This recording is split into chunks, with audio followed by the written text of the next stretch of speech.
বাংলাদেশ নৌবাহিনীর রিসেন্ট যে job circular আছে সেটি দেখে নেওয়া যাক। প্রথমেই বয়স 1 জানুয়ারি 2020 তারিখে 16.5 বছর হতে 21 বছর, সশস্ত্র বাহিনীতে কর্মরত প্রার্থীদের ক্ষেত্রে 18 থেকে 25 বছর। এখানে শারীরিক মান দেওয়া আছে, এটি আপনারা দেখে নিতে পারেন। পুরুষদের ক্ষেত্রে ওজন 50 কেজি, মহিলাদের 46 কেজি। শিক্ষাগত যোগ্যতা মাধ্যমিক ও উচ্চ মাধ্যমিক বিজ্ঞান বিভাগে অথবা সমমান পরীক্ষায় ন্যূনতম জিপিএ 4.5 পেয়ে উত্তীর্ণ এবং উভয় পরীক্ষায় গণিত ও পদার্থবিজ্ঞানে ন্যূনতম জিপিএ 4 প্রাপ্ত হতে হবে। অথবা ইংলিশ মিডিয়ামের জন্য এখানে তাদের যোগ্যতা দেওয়া আছে, সেই যোগ্যতাটি অ্যাপ্লিকেবল হবে। শুধুমাত্র সরবরাহ শাখার জন্য মাধ্যমিক ব্যবসা শিক্ষা শাখা ও উচ্চ মাধ্যমিক ব্যবসা শিক্ষা শাখা পরীক্ষায় ন্যূনতম জিপিএ 4.5 পেয়ে উত্তীর্ণ।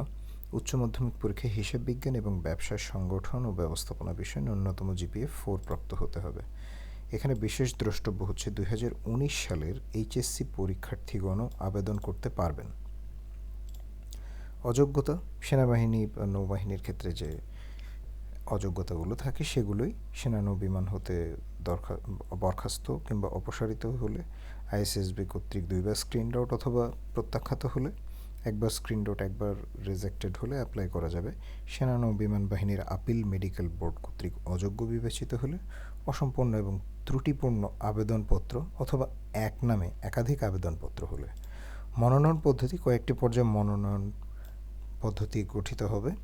সর্বপ্রথমে প্রাথমিক স্বাস্থ্য পরীক্ষা ও সাক্ষাৎকার, এরপর লিখিত পরীক্ষা, তারপর আইএসএসবি, তারপর চূড়ান্ত স্বাস্থ্য পরীক্ষা, এরপর চূড়ান্ত মনোনয়ন পর্ষদ এবং সর্বশেষ নেভাল একাডেমিতে যোগদান।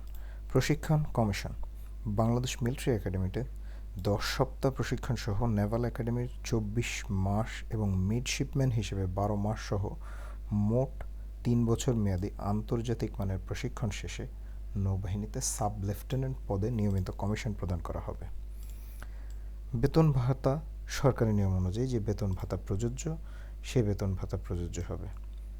এবং এখানে অন্যান্য যে বিশেষত ক্যারিয়ার বিদেশি প্রশিক্ষণ, উচ্চতর প্রশিক্ষণ, জাতিসংঘ মিশন, বাসস্থান চিকিৎসা এগুলো দেয়া আছে, সেটি আপনারা দেখে নিতে পারেন।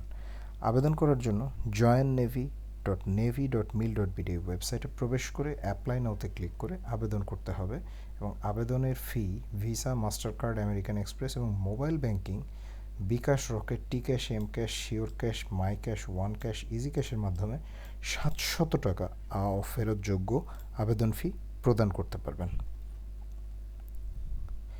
ম্যানুয়াল আবেদন পদ্ধতি আছে। বাংলাদেশের যে কোনো ব্যাংক হতে BN recruitment fund trust bank limited principal branch ঢাকার অনুকূলে 700 টাকার পে অর্ডার মানি রিসিপ্ট সংগ্রহ করা যাবে। ম্যানুয়ালি ফর্ম পূরণের ক্ষেত্রে উক্ত পে অর্ডার অথবা মানি রিসিপ্ট নিম্নের যে কোনো ঠিকানায় দেখিয়ে আবেদন ফর্ম সংগ্রহ করা যাবে এবং পরবর্তীতে জমা দিতে হবে।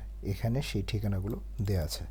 আবেদনপত্র জমা দেওয়ার শেষ তারিখ 18 জুলাই 2019। আমি আবারও বলছি, আবেদনপত্র জমা দেওয়ার শেষ তারিখ 18 জুলাই 2019। আবেদনপত্র প্রেরণ এবং জমা প্রদান এর ক্ষেত্রে এই কয়টি জিনিস আপনাদের খেয়াল রাখতে হবে। ফর্ম পূরণ অনলাইনে বা অফলাইনে যেখানে হোক সঠিকভাবে ফর্ম পূরণ করতে হবে। ছবি, পে অর্ডার, মানি রিসিপ্ট অথবা অনলাইন ব্যাংকিং মাধ্যমে টাকা প্রেরণ। আর যদি অফলাইনে আপনারা আবেদন করেন সেক্ষেত্রে টিকিট সম্বলিত খাম দিতে হবে এবং প্রয়োজনীয় কাগজপত্র, শিক্ষাগত যোগ্যতা, মার্কশিট, সার্টিফিকেট এগুলোর ফটোকপি, নাগরিকত্ব সনদপত্র এবং ব্যাংক হতে প্রাপ্ত পে অর্ডারটি আবেদন ফর্মের সাথে সংযুক্ত করতে হবে। বিশেষ নির্দেশাবলী এখানে প্রতিটি প্রার্থীকে যারা আবেদনের জন্য যোগ্য তাদেরকে কল আপ লেটার প্রেরণ করা হবে এবং সেই কল আপ লেটার নিয়ে আপনাদেরকে পরীক্ষা দিতে আসতে হবে। এবং নিম্নের পর্যায়ভুক্ত প্রার্থীগণ সরাসরি আইএসএসবি কর্তৃক পরীক্ষা ও সাক্ষাৎকারে অংশগ্রহণ করবেন। ক্যাডেট কলেজ সমূহ military collegiate school Phultala Khulna, BNCC নৌ রোভার, নেভি অ্যাঙ্করেজ খুলনা।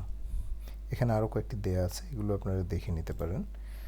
মুক্তিযোদ্ধার সন্তানদের ক্যাডেট নির্বাচনের জন্য সকল শর্ত পূরণ সাপেক্ষে অগ্রাধিকার প্রদান করা হবে। আইএসএসবি ব্যতীত অন্যান্য পরীক্ষার জন্য দৈনিক ভাতা প্রদান করা হবে না। চাকুরিরত প্রার্থীগণকে যথাযথ কর্তৃপক্ষের মাধ্যমে আবেদন করতে হবে। চোখের ক্ষেত্রে 19 বছর বয়সের আগে ল্যাসিক চিকিৎসা গ্রহণযোগ্য নয়। এছাড়া চূড়ান্ত স্বাস্থ্য পরীক্ষার 6 মাস পূর্বে ল্যাসিক চিকিৎসা গ্রহণযোগ্য। তো আজ এ পর্যন্তই। যারা যোগ্য আছেন তারা আবেদন করবেন। আর সবাই ভালো থাকবেন, সুস্থ থাকবেন। বিদায় নিচ্ছি।